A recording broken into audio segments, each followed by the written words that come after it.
Hi there. This is my immediate reaction video for House of the Dragon Season 1, Episode 7, Driftmark. I'm going to cover this by going through the top 7 most notable points about the episode, both good and bad, because 7 is a good number.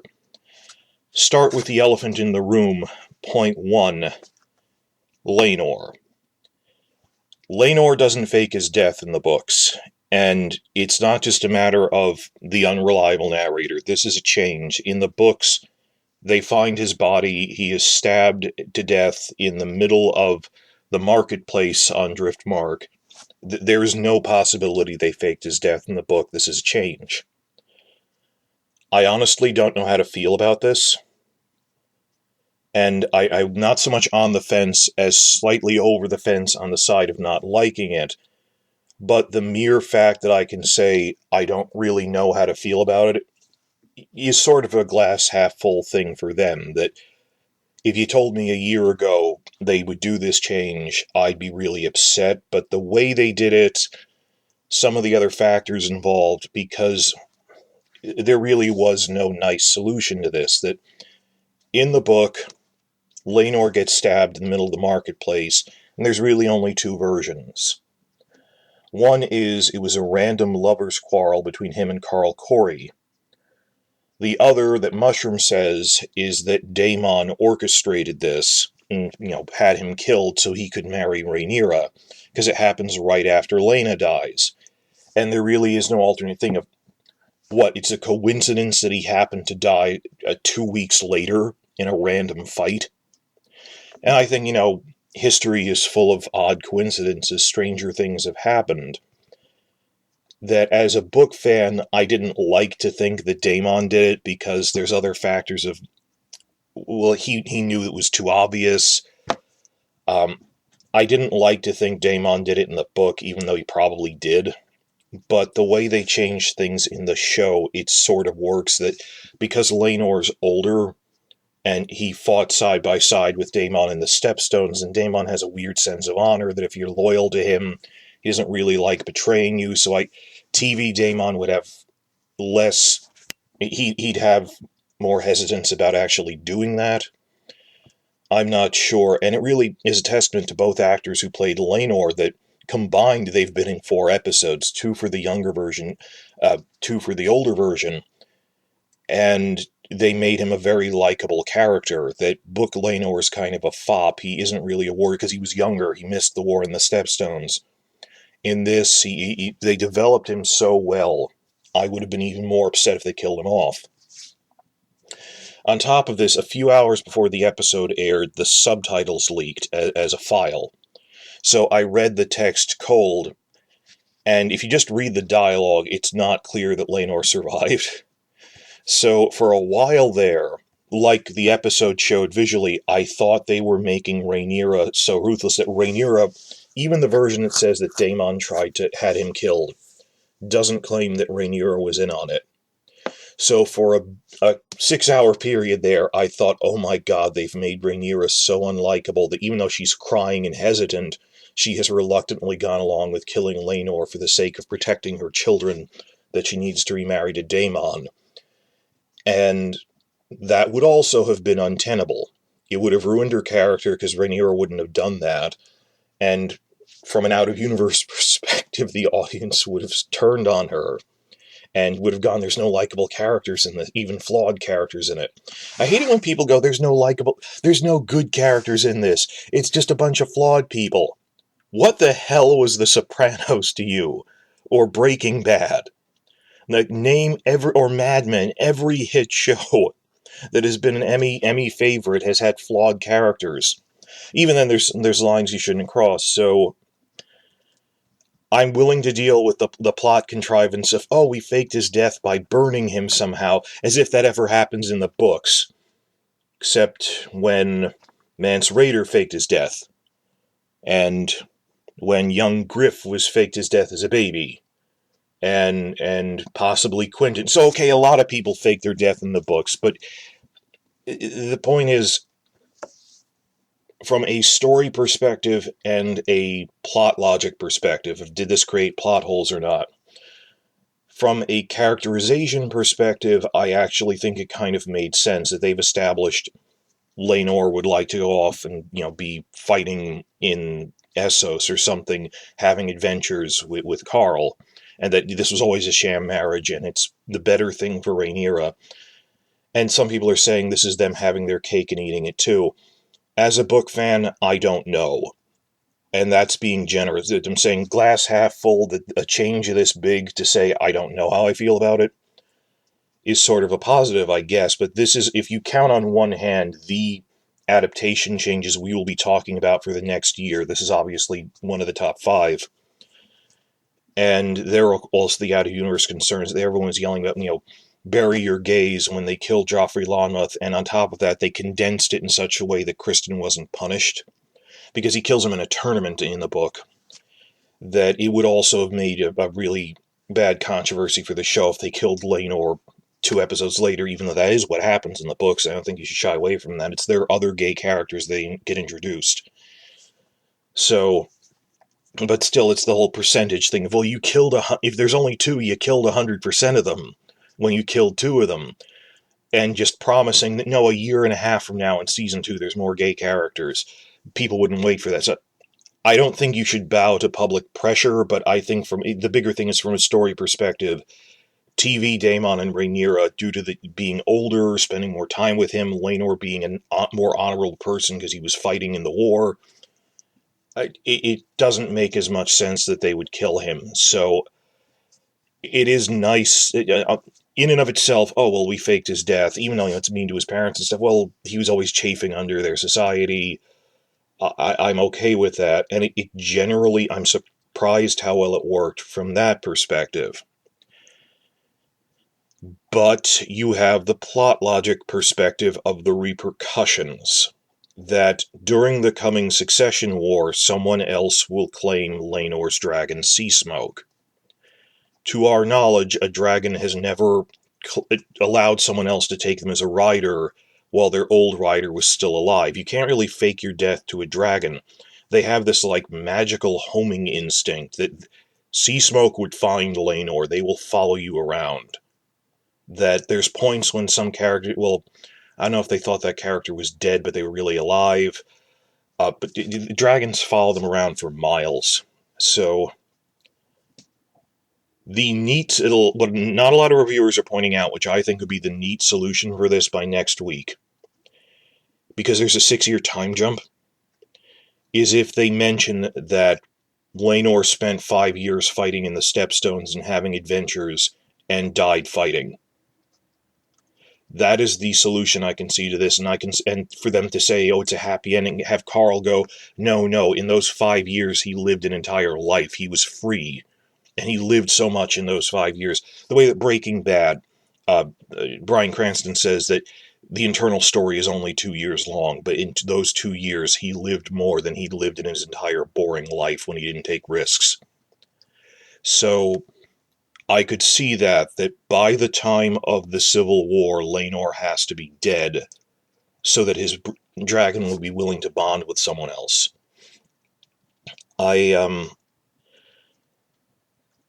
Spoilers. There's someone who claims to be Laenor's bastard son, who other people think is Corlys's bastard son, who claims Seasmoke in the Civil War, Adam of Hull, Adam Velaryon.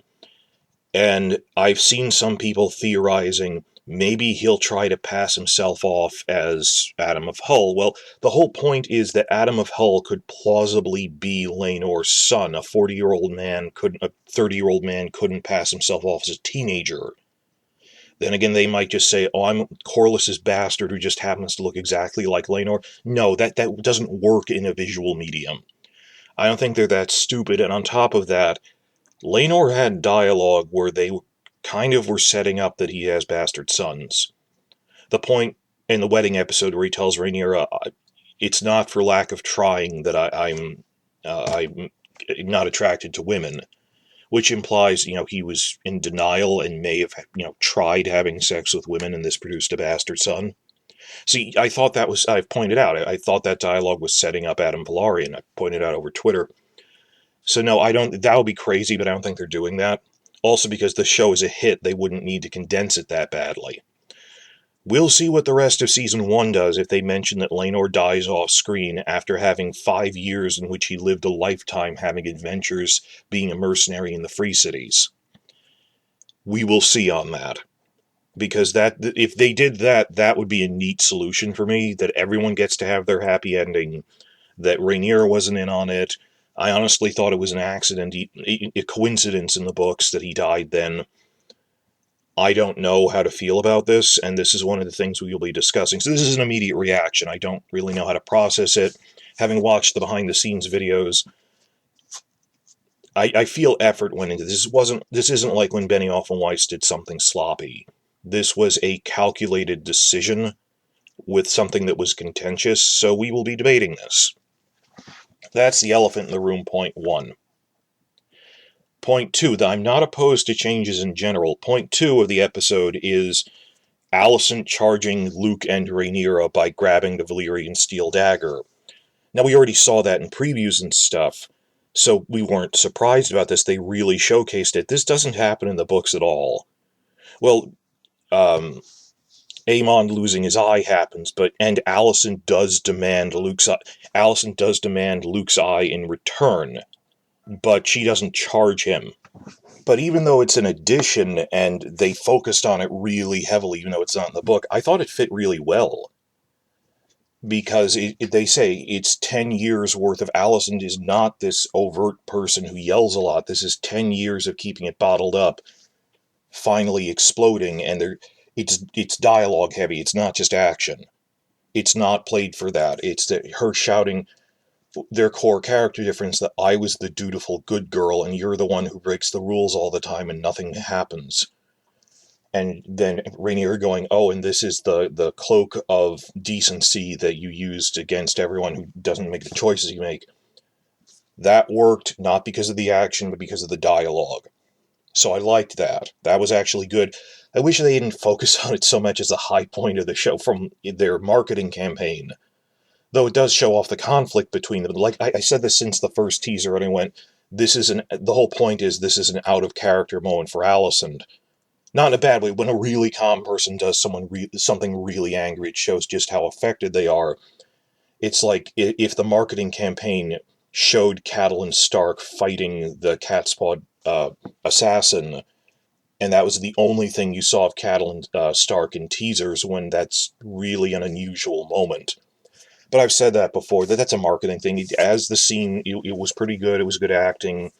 What got me was the dialogue showing off the distinction between their two personalities. So in terms of, I'm against changes, no, that was a good change. I like that. Point 3, and moving on from that, and this is one of the big things about the episode, is I was kind of mixed on the direction and cinematography.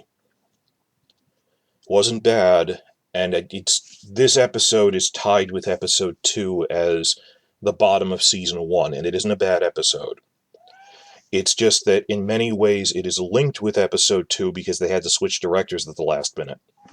That we knew this even before season 1 began from interviews, that they said that originally Sapochnik was supposed to direct episode 2, and it was kind of a paired unit with the first episode. It's the aftermath of it.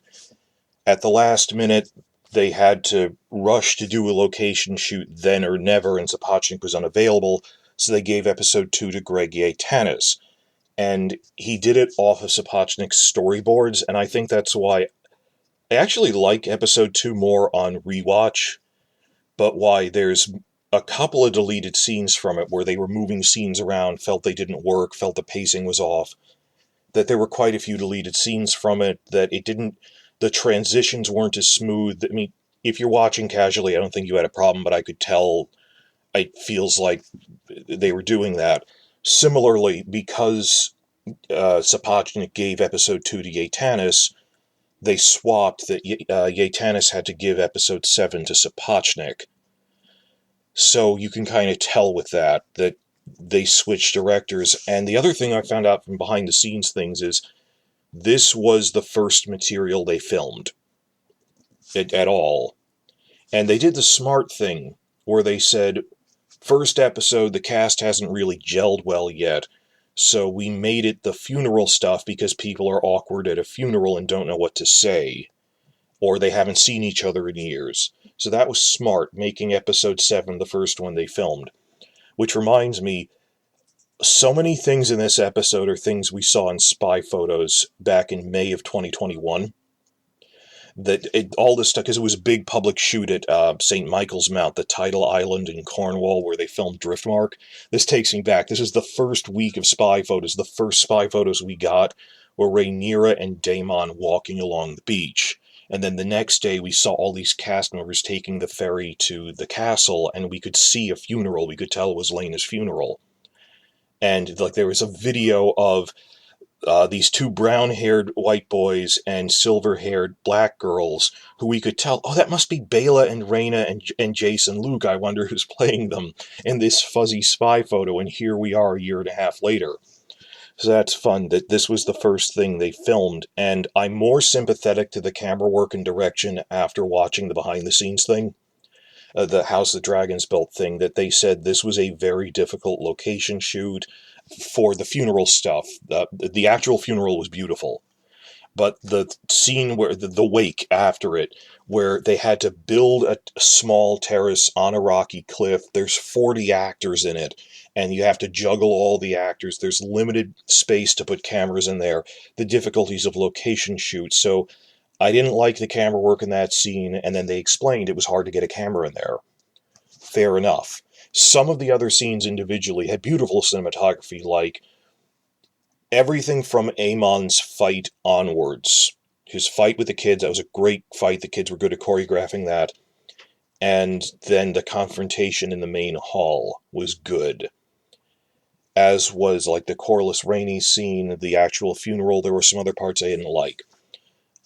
But it's due to that. This wasn't the most auspicious end for Miguel Sapochnik. This is his last episode, because he said he won't be returning for season 2 because he's exhausted. He might come back. You know, he didn't rule out coming back, just I'm not coming back for season 2.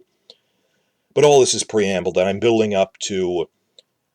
I didn't like how they used day for night scenes in this. It was very strange. And they do explain, well, it's supposed to happen during the day, at dusk, and then at night.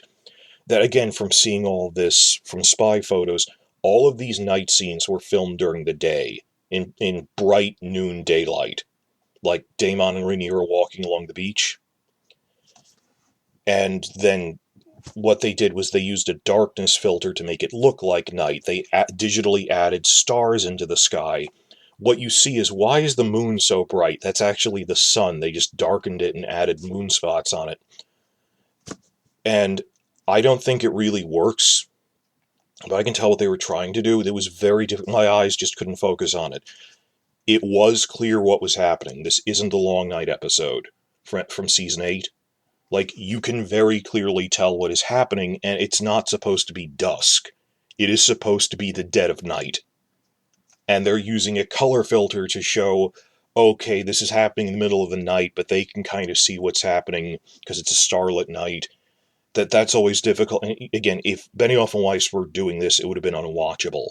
And I hate it how people always they don't pay attention when I keep saying Benioff and Weiss wanted the Long Night episode to look like that. When you go through behind-the-scenes materials, the amount of previs that there's previs concept art showing that light level, that the VFX department was yelling at them. They explain in the commentaries, we were yelling at them before we even filmed, this will be too dark to see anything. Why are you making me do $1 million CGI only to then darken it? That I think people just can't accept because it's so unreal that someone would want to do this, that it must have been an accident, and it wasn't. So don't blame Sapochnik and Wagner, his cinematographer, that they were fighting Benioff and Weiss and lost when that happened. And it's so weird that even in the comments, it's like people just don't pay attention. You go, I have this mental image of telling someone live, well, no, they're fighting with the director, and then just giving me a blank stare, and then going on talking that the director sure forgot, as if nothing had happened. When I can cite in the commentary, they say they were fighting about this. This wasn't an oversight. So I didn't like some of the cinematography in this episode, and I've given points back once I saw the behind-the-scenes stuff that said, It was a difficult location shoot. We were trying to do something really ambitious. It's just, Sapochnik directed last episode. Compare the scene of Laena finding Vhagar on the beach at night in Pentos with Aemon finding her on the beach, and it's very weird, where Laena, it's torch lit, and it looks normal to me. This does not. This was difficult to look at, even though the actual, when you rewatch it, when you turn the tint up, and you are never supposed to play with the tint on something when you're watching an Emmy-level show. It's supposed to be as presented. On top of that, I was watching on my iPhone to watch it really fast, because their website keeps freezing, and maybe the streaming doesn't work as well with that. I've heard it doesn't do darkness well. But I didn't like it that much. I'm not hating on it. It's just, it wasn't a standout point for me, the camera work. And I liked Sapochnik's work on the first episode, but that was more of a series scale thing of, like Ryan Condal saying, don't use color filters, saturate the colors, it shouldn't be washed out like Game of Thrones did. But I'm kind of happy Sapochnik is leaving, because he's kind of bitter and angry, but he's exhausted. You can tell that. So far, I've really liked Claire Kilner's work on this, which is unfair to Yaitanis because he had to switch episode. We'll see what Yaitanis does in episode 10. But I want new blood on this that will film it very differently. They said when episode 6 came out, this is... the second half will stop visually looking like Game of Thrones, and so far I haven't seen that yet pronounced, but they haven't had as much opportunity because, it was relatively dialogue-heavy scenes that didn't need to do a lot different, so we'll see what happens. Rounding out the other points, there's 4 other points. A difference from books to TV series is that in the books, Daemon only spends like a year with Baela and Rhaena in Pentos, then brings them back to Driftmark with Laena. She dies in childbirth on Driftmark. So just a ripple effect thing is Baela and Rhaena grew up to be like 8 years old without being on Driftmark yet.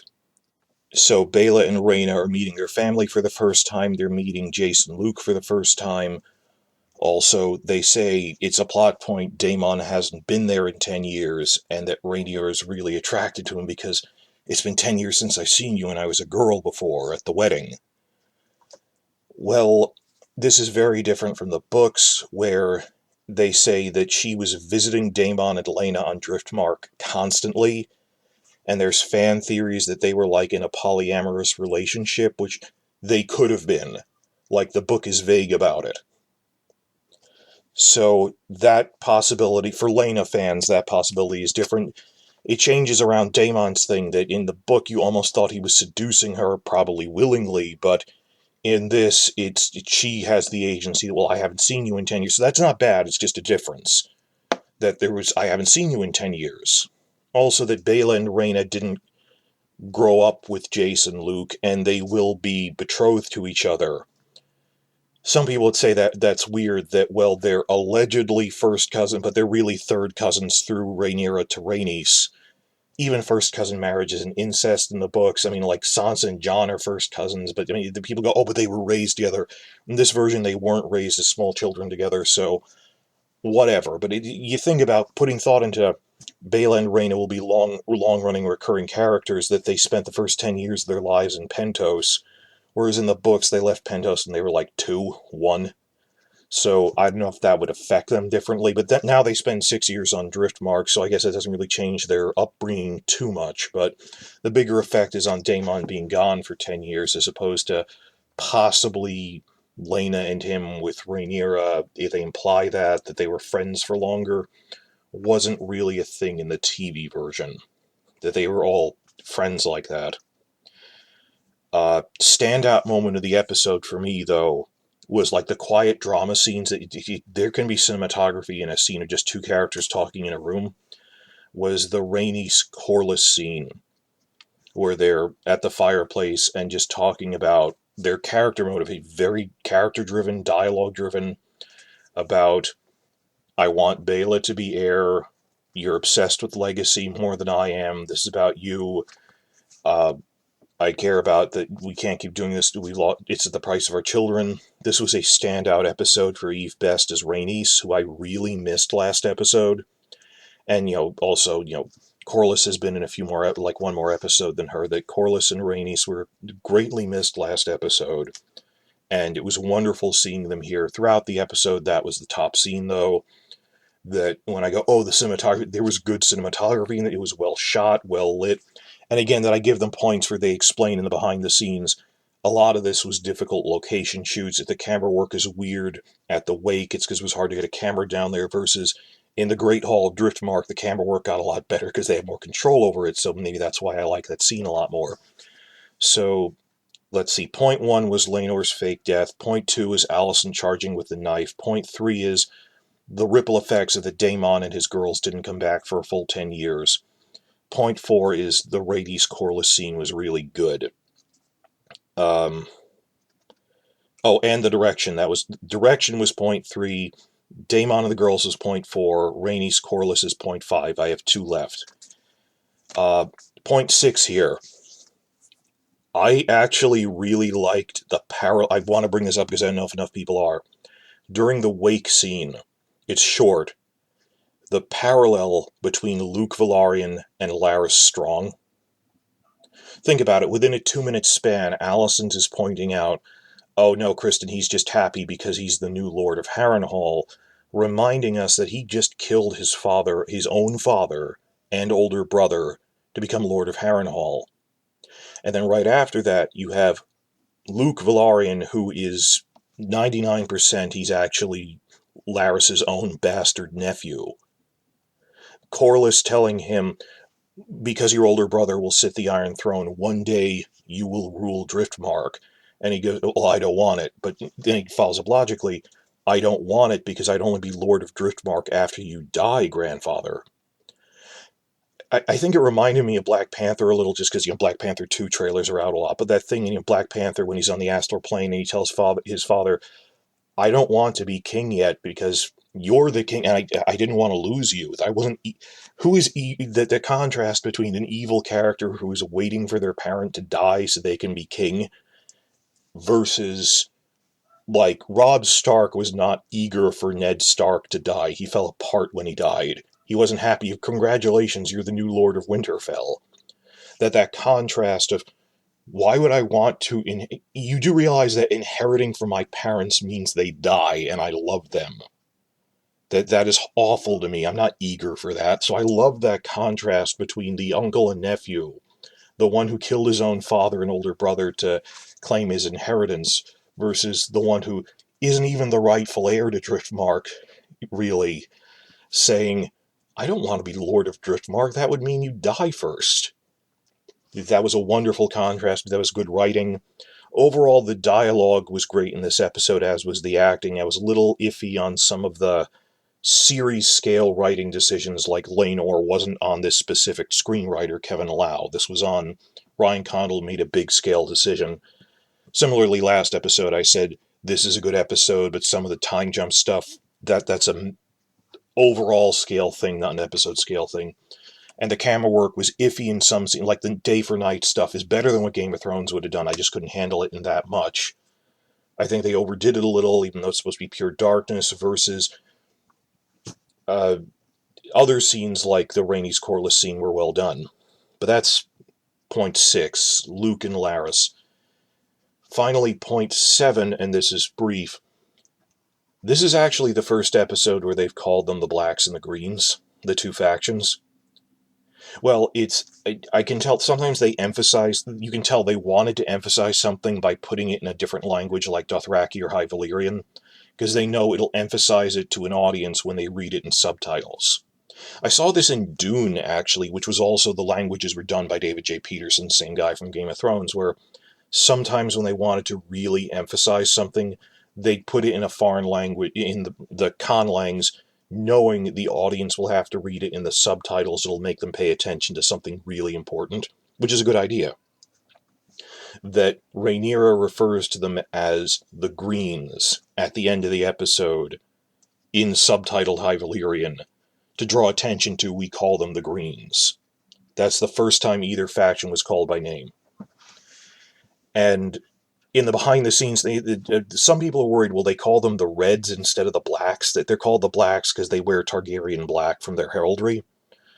that the idea was Emma Darcy does call them the blacks and the greens behind the scenes, and in the episode, Helena is, if you pay attention, she's doing her little prophetic thing talking about spiders weaving their webs, but dragons of flesh weaving webs of black and green. So yes, in universe they will be called the blacks. They didn't change that. Some people thought, oh, they'll change that, and they don't refer to dark-skinned people as black people in this. They're brown-skinned. What? That isn't a term in their universe because they don't have our history of racism and stuff. So why not call them the blacks? That's the color they wear from their heraldry. But that Rhaenyra calls them the greens for the first time in dialogue, that they're setting up, they're going to be called the blacks and the greens, probably a lot more prominently next episode. So those are my top 7 most notable points. Sapochnik's gone. I really want to move on to other directors at this point. I think we need to... It was good to have him bridge this. I gratefully did the first episode just to show this is what I can do without Benioff and Weiss micromanaging me at every turn. But I'm more interested to bring in new blood and see what other directors can do. What they said, we're going to try for a different visual look now. Before we wanted to do the... bridge it with Game of Thrones, but done the right way. Now, visually, the direction will be very different. I look forward to that more in Season 2. The big thing that we were all iffy on, though, was the Laenor shift. If they mention he dies off screen fighting in the Stepstones, and so he wanted to die in battle, a warrior's death, and he lived so much in the last 6 years, I'll be okay with this, because it won't create a plot hole with his dragon sea smoke. And I'm pretty sure they are setting up his bastard son, Adam. But we'll see what happens. So please... like and subscribe, and I'm interested in all of your comments. I try to reply to all of them because it's interesting discussion. So I look forward to that. I want to hear what you all have to say.